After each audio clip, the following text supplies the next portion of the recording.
Good. I don't know why. Bad. I'm the guy with the gun. Hello, folks. Welcome to another edition of Firing Line Radio Show. This is Philip Naiman. I hope you're having a great day out there. Joining me just prior to Christmas, of course, is Dr. Rick Travis. He's a doctor of development at the California Rifle and Pistol Association. He's doing a great job out there. We love this guy. We love all the work that he does. He was so busy working. If you're watching this on video, either on our YouTube channel or on Gab, you'll notice he was so busy working for you guys 24/7. He didn't have time to shave this morning. So anyway, Rick, how are you doing? Doing wonderful. Not a doctor, but play one when I have to. Doctor.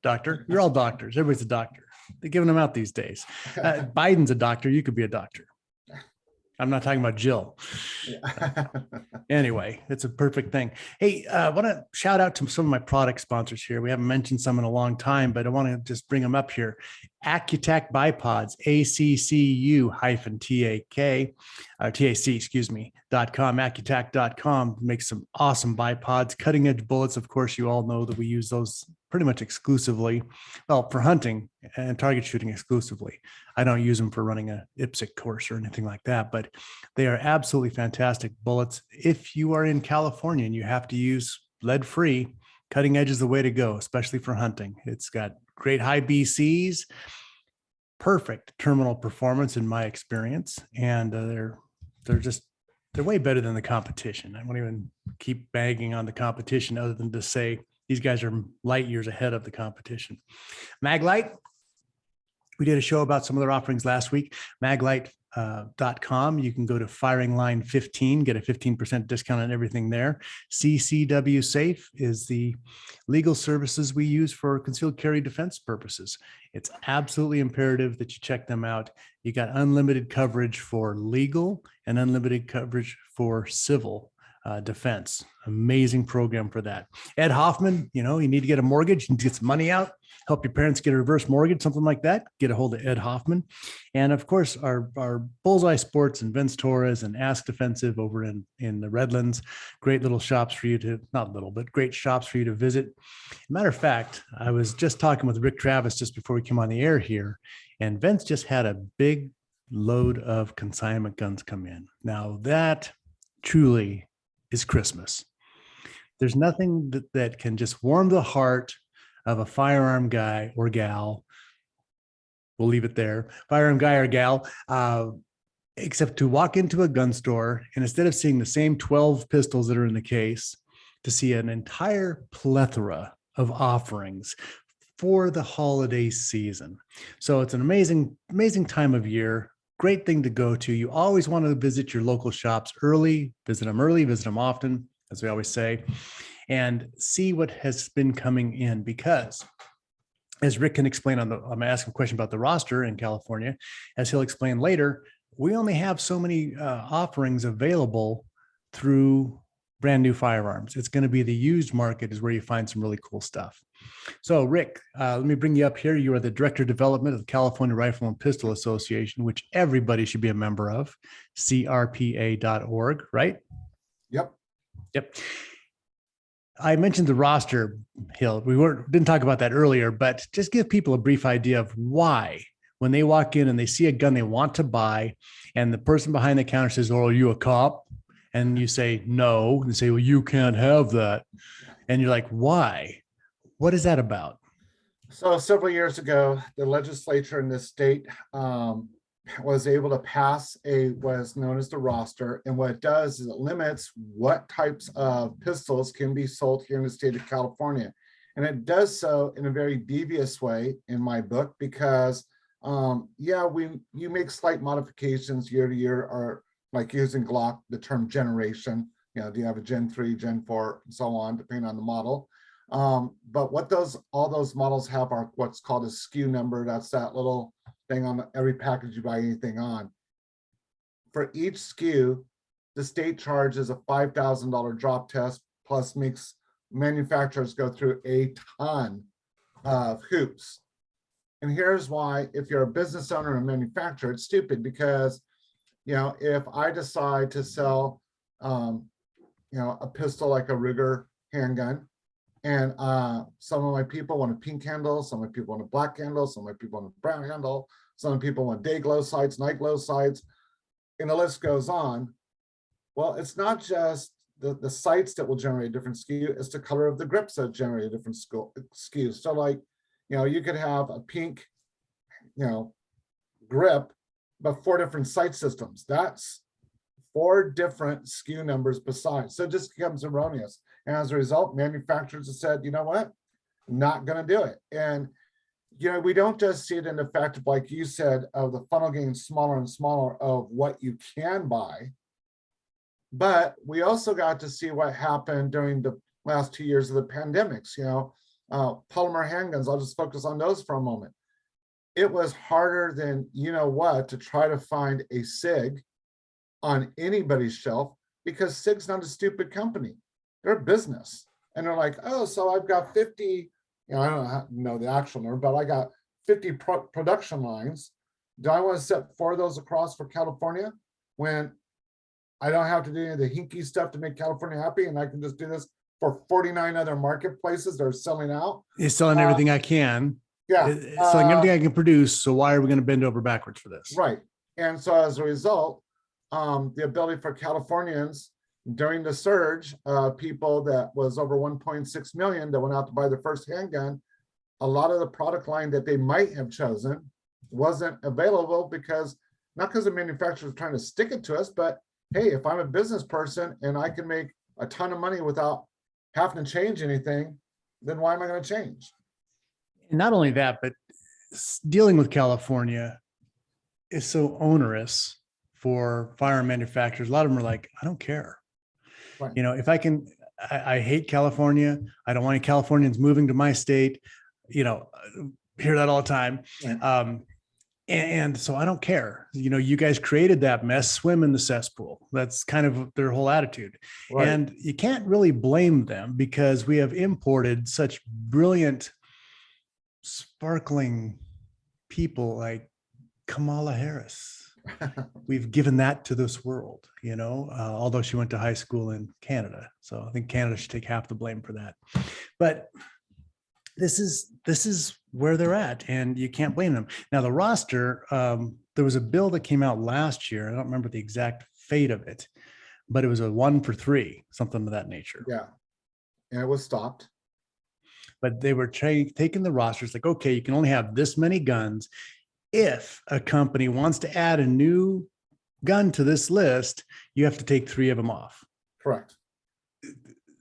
Well, part of that too is they've been trying to encourage people to do the micro stamping type of deal. So there's usually some bill they try to sneak in, or an amendment to another bill that says for every micro stamped firearm that gets produced, 3 have to come off. And unfortunately, we have some people that are in, quote, the Second Amendment tent there in the manufacturing side that have actually considered it, because it's like, oh, there's a market for me. I'll be the only one selling to 40 million people. Also, not that California is trying to be gun grabbers, but when I look at a group of people and say, hey, if you make this firearm and you bring it in, we're going to relax all the restrictions on bringing this in so we can achieve our goal of removing 3 others. Shame on anybody who's going to take that deal. You can't make peace through appeasement. And Well, it's a Neville Chamberlain move. It worked out pretty good for about a month. Yeah. Can Czechoslovakia vote on this? You can't make peace through appeasement, and feeding the crocodile one finger at a time, thinking you're going to outlive him, doesn't really work real well. The only way you can defeat evil, and frankly, Gavin Newsom is evil. I know you have to work in different circles, but I don't. I'm flat out say that man is absolutely evil. And since he survived this recall, he has become a bully and a fascist. Absolutely. He is unstoppable now in his idiocy, and he thinks he has a mandate. because they use the same voting ballots the last time. They just, hey, you won the last one. We'll just rerun those ballots. We know how that worked out. Oh, look, it came within 100 of each other. Huh, imagine that. Who knew? Anyway, we're going to talk about Gavin Newsom and his new move here. So do you want to bring that up? Actually, you know what? Wait, I did that to you. I always do this, and I'm so sorry. We run right up to this end of the segment, and then I finally ask you a question. That's how bad I am at this. Anyway, folks, I want you to join the California Rifle and Pistol Association at crpa.org, crpa.org. Join for 1 year, 5 year, 10 years, 5 lifetimes if you're really good. And you're going to hear what they're doing. They're supporting you. Let's support them. Philip Naiman will be right back after this. Thanks, Dan. Can you see the chat screen there? Yeah. Keep rolling. Yes, sir. Let's do it. Here we go.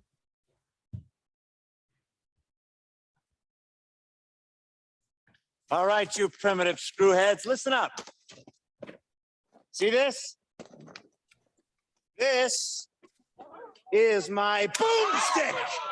Hey, folks, welcome back to Boomstick Radio. Philip Naiman here. Hope you're having a great day. We don't say it often enough, but our motto on this show is less thunder in the mouth, more lightning in the hand. It's an old Apache proverb. So we got to love that. And speaking of how to get some lightning in your hand, head on over to Bullseye Sports Guns and Ammo in Riverside between Arlington and Central off of Brockton. Anyway, he's right in the middle of Riverside now out there.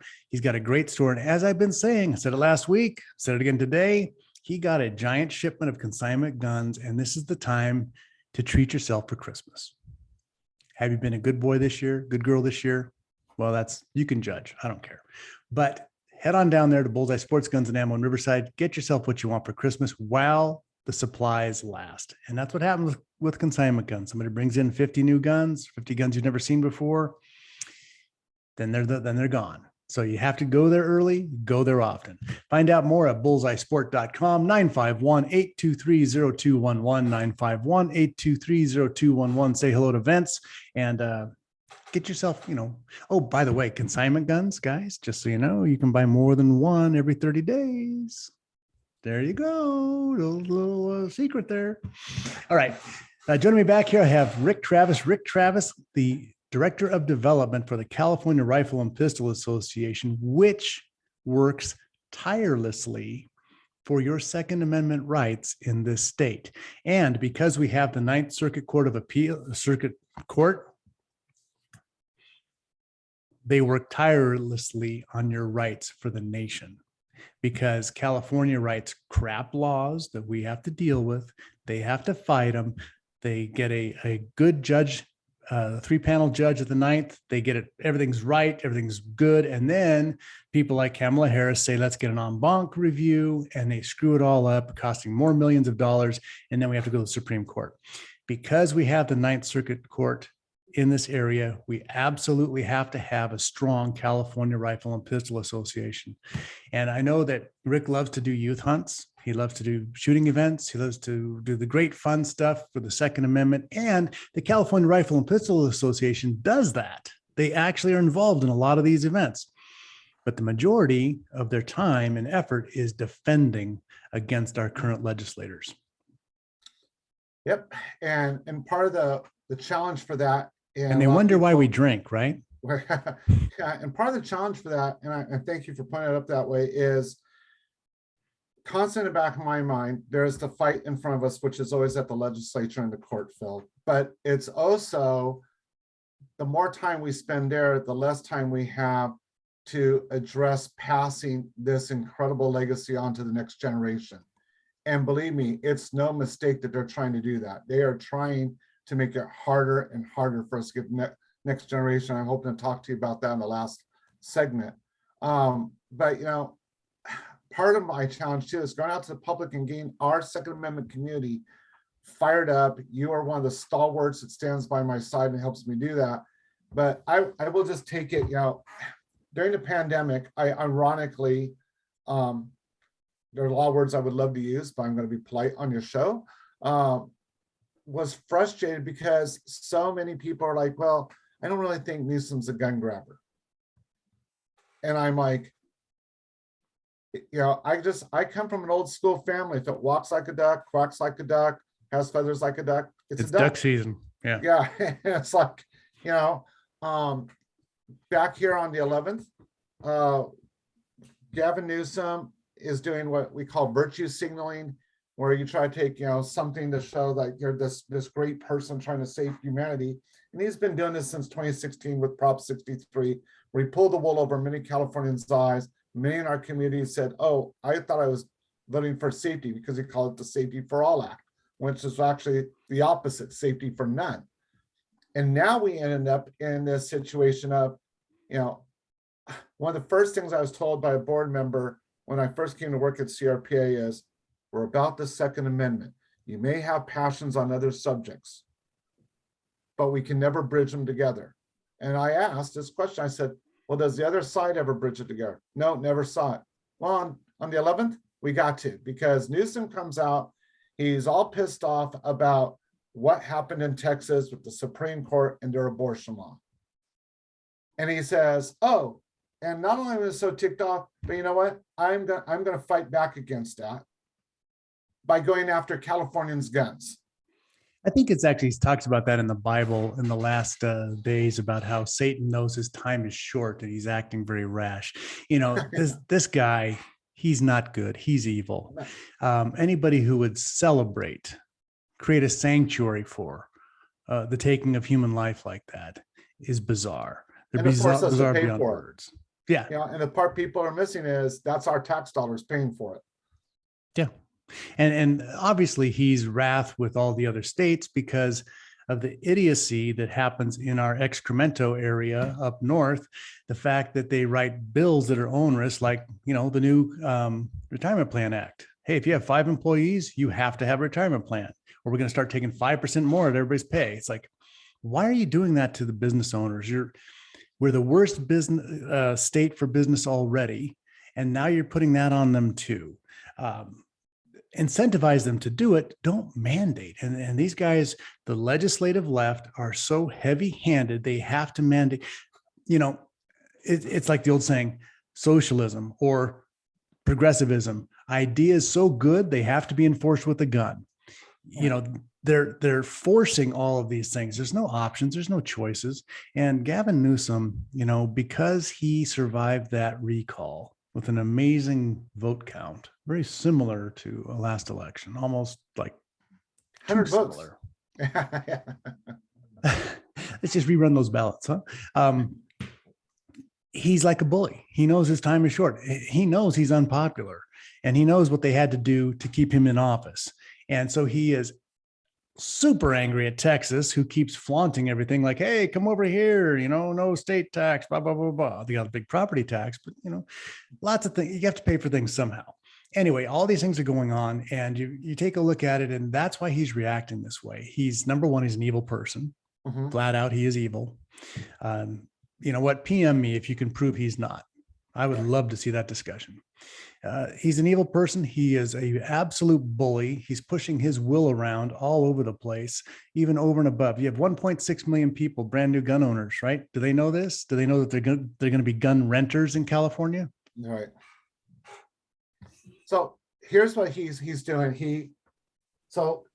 Number one, and I want people to understand this. He comes out and says he's going to direct the Attorney General, Bonta, and the legislature to come up with this brand new bill. So before we even get to what the bill and the proposed legislation is, we're not supposed to do that. Like, I'm not supposed to talk to anybody about anything we think we might bring up in the legislature until January 1st, because like the legislative season's concluded legally here in California. It doesn't restart to January 1st. Now, I'm not an idiot.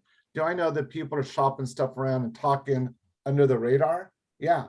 The fact that he went way above the radar and broadcasted like an AWACS plane to the entire nation says that exactly what you did. It affirms he doesn't care anymore. He's just going for broke. And he targeted this group of people known as law-abiding gun owners. And one of the things I keep trying to get the community to realize is they go, well, maybe it turns my son. Well, maybe he's trying to make us safe. Okay, folks, go to one piece Maybe of he's trying to legislation. maybe he's trying to make us safe by letting 60,000 felons out of jail onto your streets. That's making you safe. Well, Get a it's grip. It's not just that, Phil. It's not just the 60,000 felons he's in out, not just we're going to rename armed aggressive looting as opportunistic shopping in this state. It's none of that kind of stuff. They do that, really? They've had all sorts of different terms instead of calling it looting. But it comes down to the final issue of, we have that app system, which is the armed prohibited person system. It has over 20,000 known felons that cannot have a firearm that do. And how many DOJ agents have went out to arrest those? Like there's been 6 arrests. It's nothing. Well, But they're how government many workers are people kind of lazy. who are law-abiding citizens have been challenged by DOJ and other law enforcement agencies over your picture didn't look right when you're registering your firearm, you didn't cross a T or dot an I, or if you're, FFL trying to sell firearms, oh, your paperwork was slightly off. Alarms and whistles, oh, you raped, attempted murder, and you're back on the streets and you have a gun, and we'll get to you. Like, how does that even acceptable by any of us? But going into the it's acceptable the same way his new mask mandate came out, right?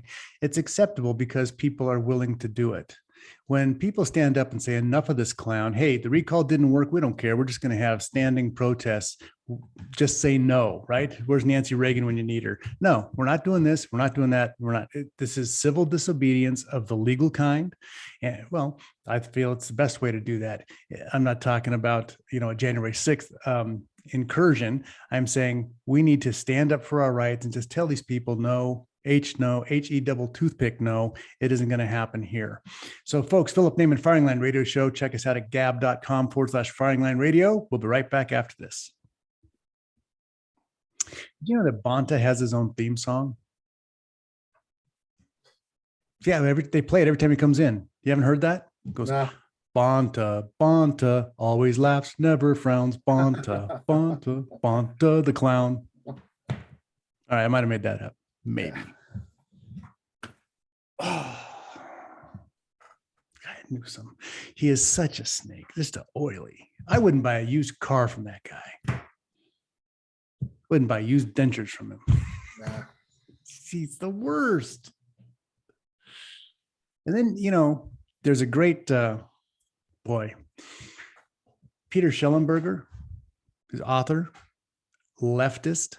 I mean, this kid went through high school, his senior year. He went to El Salvador to work with the rebels down there. That's how leftist he was, right? Got into the environmental movement, all this stuff. Well, he's written a couple of books. One of them is called San Francisco. Talks a lot about what these guys did up there in San Francisco, how they've destroyed that entire city. And the other one is Apocalypse Never, about the environmental movement. Have you read either of those? No. I'll send you one on Audible. Okay.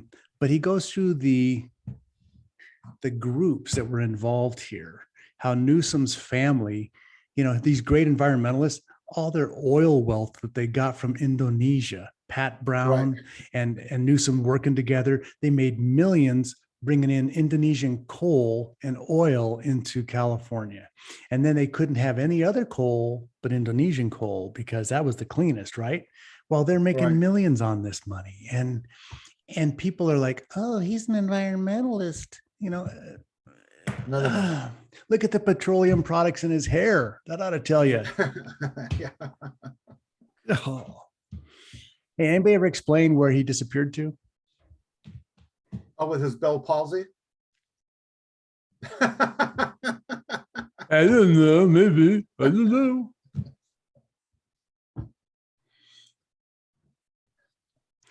I don't know. There's lots of rumors. But for him it must have been bad for him to not be in front of a camera for 12 days. Because that's his crack, man. Yeah. That's why I tend to believe it was Bill's palsy. Yeah, rumors are out there. Who knows? Unbelievable. Like his wife makes a tweet and takes it down. That's always a good sign. All right, let's continue here with Bon to the Clown. Here we go. Spartans, Let's pick up where you left off. your weapons. Come and get them. Hey folks, Philip Naiman. Welcome back to Firing Line Radio Show. Hope you're having a great day. Our podcasts are available at firinglineradio.com. You can also get the video version of this on our YouTube channel, which happens to be Firing Line Radio Show, or on gab.com/Firing Line Radio. So there you go. Those are the best places to find us. Facebook, we're there for however long they're going to let us be there, but we need to build the new platforms, move forward on that, because Facebook is going to eventually take away all Second Amendment speech. If you haven't seen that writing on the wall, well, you probably believed Gavin Newsom was not a gun grabber. Just gonna say it. Hey, Rick, let's finish our conversation from the last part. I had to cut you off there, but you want to pick that up? Yeah. So, you're talking about pushing back and how these different groups, especially Gavin Newsom, and I'm going to take you back. I always want to leave your listeners with some talking points. And here's an excellent case. We were protested about 2 years ago at our headquarters on a Saturday. It was to be this huge protest against the CRPA over all these rights. They had brought out one of the young ladies from the Parkland High School group that became Second Amendment advocate or anti-Second Amendment advocates, funneled by Bloomberg and Soros, and screaming at the top of her lungs, she's yelling at me, "Hey, you guys need to make sure that you have a cool off period." And I'm looking at her going very calmly, "We already did." And she went down her list, and literally the 10 things that she put out, 9 of them were already law. One of them, was something we were challenging in the courts at the time. And a couple of news agencies said, "Well, that was stupid," and basically shut it down. And so they But we didn't run had it. one, Yeah. I won't mention any names, NBC, who decided that they were going to talk about how all these things had to happen, which leads to the public thinking, "Oh, now this has happened," when We need more it's gun all laws. Yeah. happened. Again, if you go back to this December 11th, I'm going after the Second Amendment community, and a lot of our people started to get upset, but let's dial it back for a moment. Why is he doing it? Because he's ticked off because CRPA has been so successful at dismantling Prop 63. We are going to the Supreme Court on the ammunition. We're going to the Supreme Court on magazines. We're going to fight him tooth and nail. And he's seen in the lower courts we're going to win, depending on what that ruling comes out. I'm thinking June on the New York State Rifle Pistol Association case. That long? If we get the scrutiny issue resolved, which it looked like since 3 of the justices were asking scrutiny specific, then this is going to cause a lot of this stuff to unravel very quickly, because the lower courts have said, "Oh, what you tried to do in Prop 63, completely unconstitutional." That will just turn things over. So what does he say? Well, first thing he says, "Oh, I'm going to have prohibit the manufacture, distribution, and sale of so-called assault weapons under a threat of criminal prosecution." So he's going to further restrict what's already prohibited. Talk about political grandstanding over a nothing burger, which is what he consistently does. And then he goes after the term ghost gun, which is a politically driven term, let's be honest. It's usually referring to a home-built firearm. And I want to stop there for a moment, because everybody gets into 80%ers and all that stuff. And Phil, we've had those conversations before. But there's a part that I think most gun owners don't remember. Who gave us, what man fought for us to have that right? Because he thought Americans should build guns at home. Oh, it was a guy named George Washington. As president of the United States, the first president thought it was a great idea that Americans could build, without any interference, some firearms at home and see what they could come up with. And don't tell me, "Oh, those are all, big smoothbore barrels. You got to take them." Nope. Because George Washington on his porch overlooking the Potomac had 2 French-made firearms that were magazine fed, that you cranked a little crank and fired, I want to say 14, 15 rounds. I don't remember the exact number, well more than the 10. So this idea that he had no that's total horse bucky. He Well, did. not only that, but let's just say that they say, well, you know, you can't have military grade weapons. That's what they had. Those were the Right. military grade weapons. Oh, They didn't I say, love it when okay, people- military can have muskets, but you guys have to have sticks, bows and arrows. They didn't say that. This organization added the word pistol to it in 1920. Why? Because at the end of the war to end all wars, and for those that didn't take history, that was World War I. What happened So far. was the government said, you know what? We're never going to need these Colt 1911 pistols again.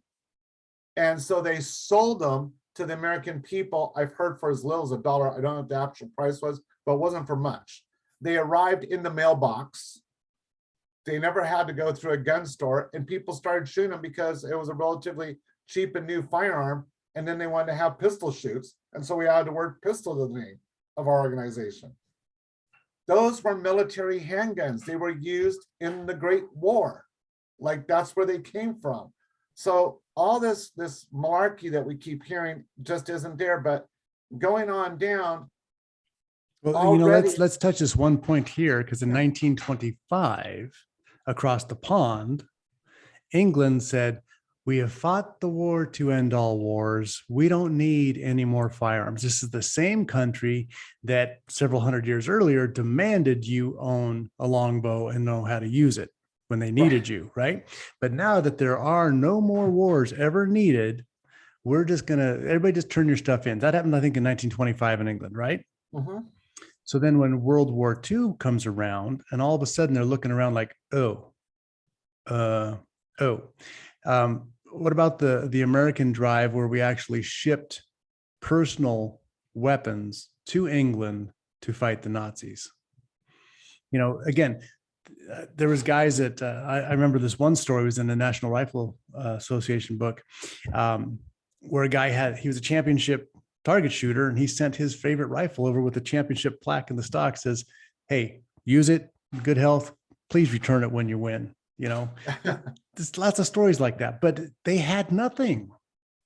They let the legislative branch, the stupid socialist peaceniks who will run you into a noose anytime they can. If you just follow their instructions, you're going to be swinging on the end of a rope. You're going to be in a small enclosed room that someone called a shower. It doesn't work out really well. You know, it's amazing to me. Yeah, so in 2016, we had a bill that got passed and signed into law, which was 857. It was Assembly bill that stated if you make a home built firearm, you have to get a serial number from DOJ that's approved, prior to the completion. And the whole reason for this, and I want to touch on this. But that was after the date. After that date, you had to do that. Right. And here's what's really interesting. The whole reason was so we could, quote, trace the firearm to who made it if it was ever used in a crime. Many of the anti-gun community led by Newsom is like, yeah, that's what it's for. Okay, so the ability to trace a firearm's origin pretty much has nothing to do with how that firearm was used illegally. And we have requested over and over and over in Freedom of Information Act and Public Records Act requests, can you tell us a case that has been broken in California that obtained a criminal conviction because of the trace? And guess what? There is none. Zero. Zilch. But that doesn't stop them again from grandstanding. Right. And the other part that people need to understand is they can write all the horrible bills they want. It costs them virtually nothing. Well, it doesn't cost them anything because we paid for the ink on the paper, and they can just make up stuff, throw it in there. They know it's going to get passed, or they're going to get some concession to pull it out. They're going to get something for this. This is how they feed their own machine. And then we have to spend $10 million to undo their idiocy. So they're defeating us with time and treasure and talent. I mean, really, after a while, people are like, just worn out over this, right? We both started this fight when we were young men, and look at us now. I'm going titanium. But this is what happens is they create these things and then we've got to fight them. Yeah, and before we get into the fatigue factor, then you also have to look at justice last year and beginning on July 1st of this upcoming year, the firearm precursor part, which is supposed to be all this ghost gun, which they're supposed to, monitor and require background checks and all this stuff. No one's defined what that is. That's going to be years before DOJ figures out. And I say that because then there's the other half of what he's doing. He's trying to tie it to what Texas did with these lawsuits. And here's just a couple of quick things. Number one, this would probably fall flat on its face because there's the Federal Protection of Lawful Commerce and Arms Act, which he would be violating clearly, like numerous times, and the circuit court, including the ninth, would go like, yeah, you can't do that. Right, but it will cost us $1 million to take it to the ninth. And that's what they just want to keep hitting you in the wallet. That's their deal. Folks, Philip Naiman, Firing Line Radio Show. Join the CRPA, crpa.org. Join Rick Travis over there. As you can tell, he's doing the job. We'll be right back after this.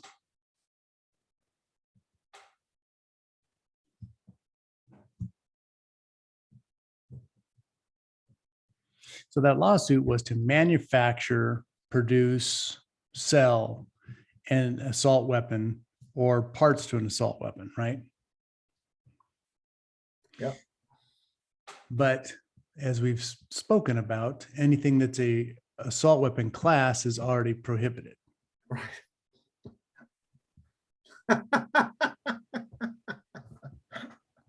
Phil, you had the same look all of us did when it first came down. Unless he's going to say that, wait a minute, that CMG trigger could go in an assault weapon. Right. But that's, hey, wait a minute, that Budweiser can could get recycled back into the 6-pound aluminum block that could be a precursor part. Well, don't forget the magnesium blocks from the old VWs that they sell there could be a precursor part, or any of the pieces of metal people use to keep their canopies from blowing away could be put in a CNC machine. And I have seen a YouTube channel where a guy took a shovel and made an AK-47 lower. Right? I might know somebody that actually did that with a low shovel. It was pretty impressive. Well, I got to say, that explains why AK shoot the way they do, but yeah. I'm not a fan. Everybody, I get hate mail on that. Why do you hate AKs? Whoa. I don't know, because that's always the enemy that owns them. That's why. Anyway. In this last segment, I would like to do a pitch, at least towards the back half, of linking this to the next generation, because in chapter growth, I want to get into your local meetings. Yeah. So let's just bring it up there. Okay. And donations. You still taking money this year? Yep. Oh yeah. You sure? Yeah. Why don't you explain how to do that? Sure. All right. Dr. Dan, send it. Yes. Great hunter. Yes. Fine figure of a man. Yes. Yes. Yes. That is all you need to know for now. Hey, folks, Philip Naiman, Firing Line Radio Show. I think that quote should get me canceled. That should get Robert Redford canceled anyway. Love that quote from Jeremiah Johnson. Just having some fun there. Joining me back, still have Rick Travis, and he's got to hurry up and get out there and fight for your Second Amendment rights. But we've got some good news and a lot of things that are happening here in California with new gun owners, younger people getting involved. And how do you get involved as a gun owner here in Southern California? Rick, you want to bring that up? Yeah. So, as we've been talking for the previous segments, we're fighting all these laws and these political games that impact not just the rights of Californians, but the rights of all Americans. And in doing so, that requires a lot of money. It takes a lot to do these cases, to block legislators to take part. We have an election year coming up here in 22.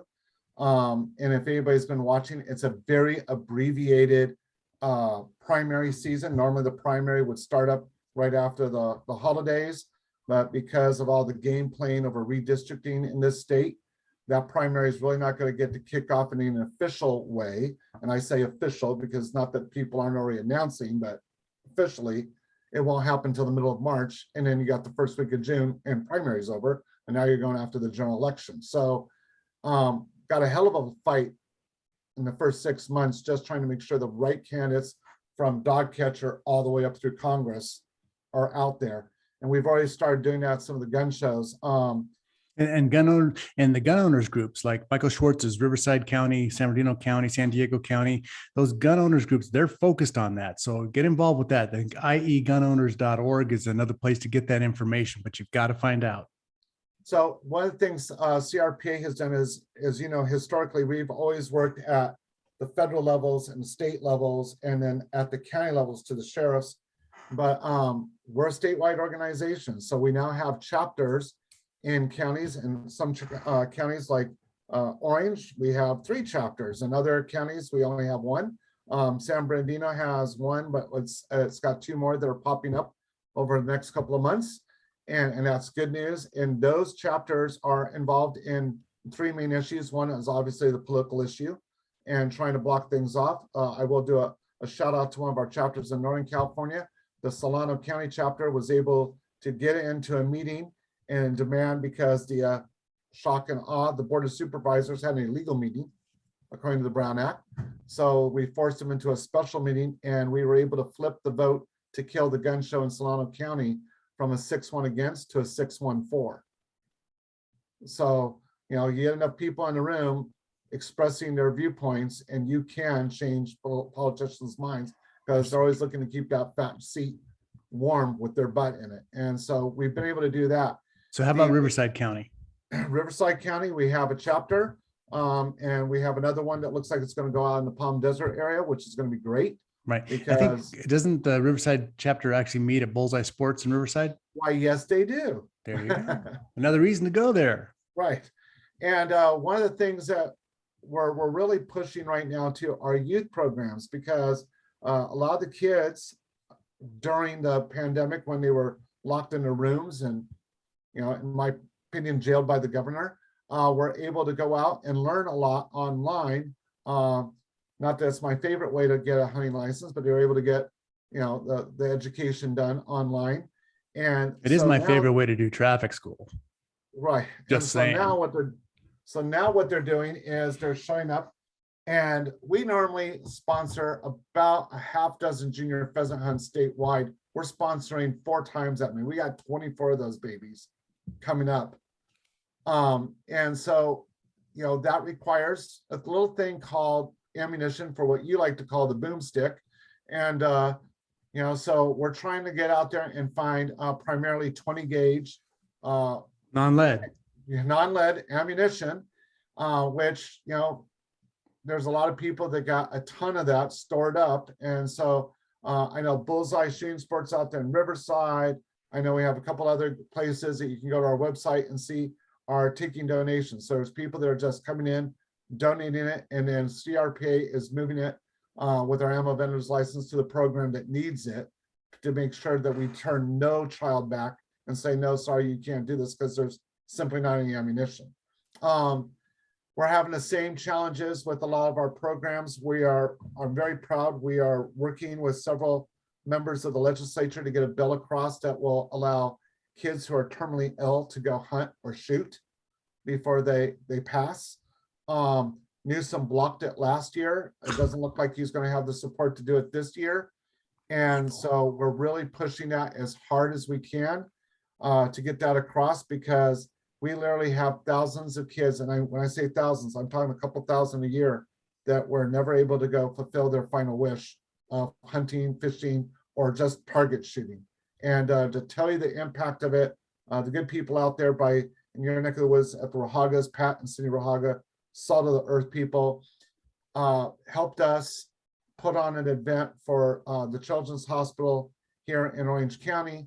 And I think the other hospital joined, was a Kaiser funded children's group.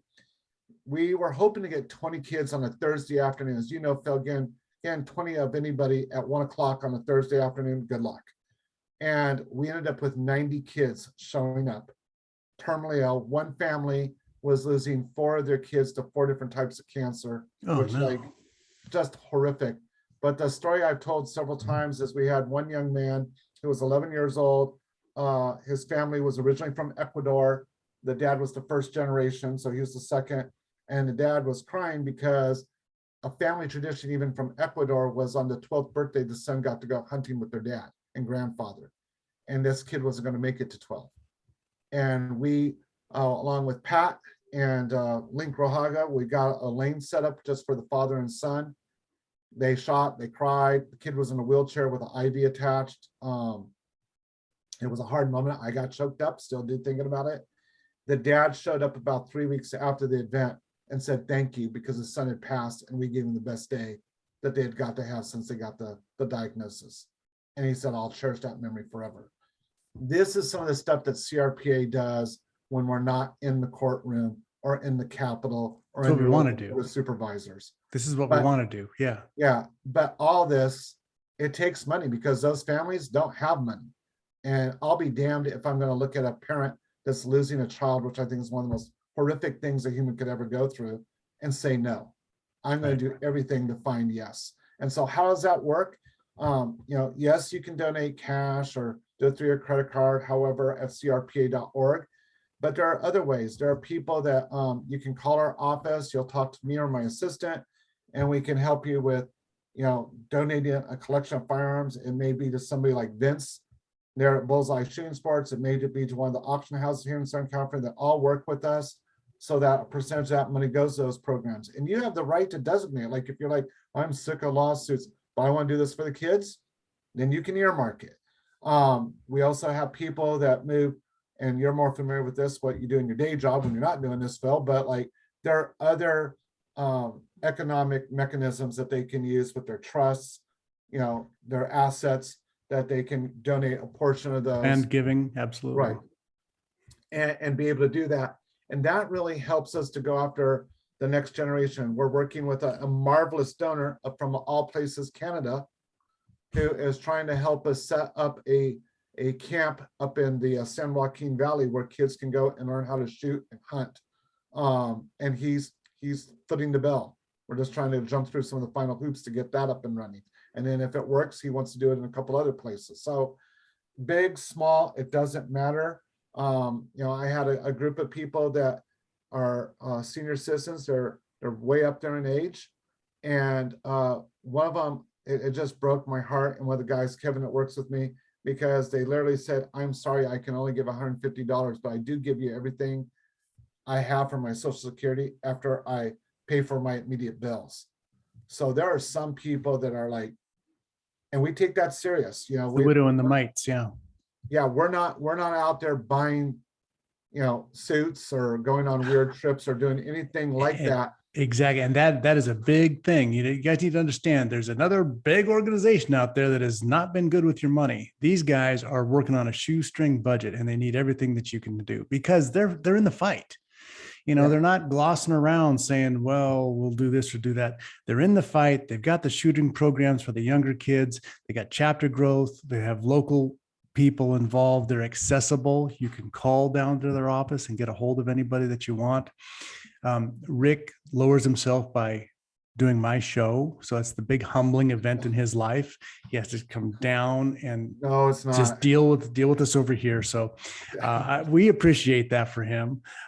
Folks, I want to say, please go to the crpa.org, year-end giving, get your deduction and help it. Let's help it. Let's fight it. See that you heard us on Firing Line Radio. That's important. I do not get a kickback. No. Hey, join them. Hey, Merry Christmas, Rick. I hope you're having a great Christmas one. to you too. And to I know all we'll of be you busy folks. next year. Yeah. God Take bless. care. You too.